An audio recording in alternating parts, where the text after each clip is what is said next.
The River Nile. The River Nile is one of the longest rivers in the world. It flows over 4,000 miles through Africa to the Mediterranean Sea. It has two main branches, which are the Blue Nile and the White Nile.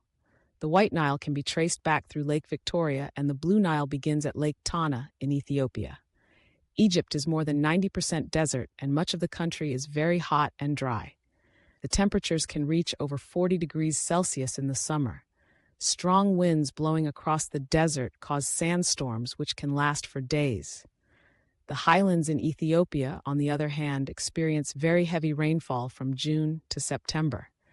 In ancient Egypt, all this rainwater would flow down the Nile and cause flooding each year. Have a look at the River Nile on satellite pictures on Google Earth. You can easily spot it as lots of plants grow along its banks. The floodwaters left a rich black soil called silt along the riverbanks. This good quality soil helped the Egyptians to grow plenty of food. Crops like wheat and barley were used to make bread, grapes were grown for winemaking, and papyrus was used to make an early form of paper. As the black soil was so fertile, the ancient Egyptians associated the color black with life. The annual flooding of the Nile was important to the ancient Egyptians, so much so they even split the year into 3 seasons based on the river's water levels. Akhet, the season of flooding, was from about mid-July to mid-November.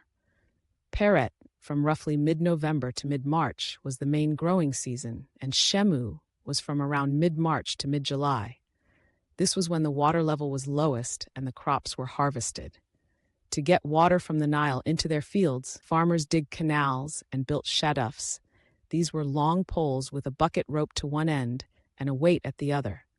A shaduf worked like a seesaw. The farmer would pull the empty bucket down into the River Nile, then let the weight pull the full bucket back out. The water was then tipped into a canal so it could flow to the farmer's crops.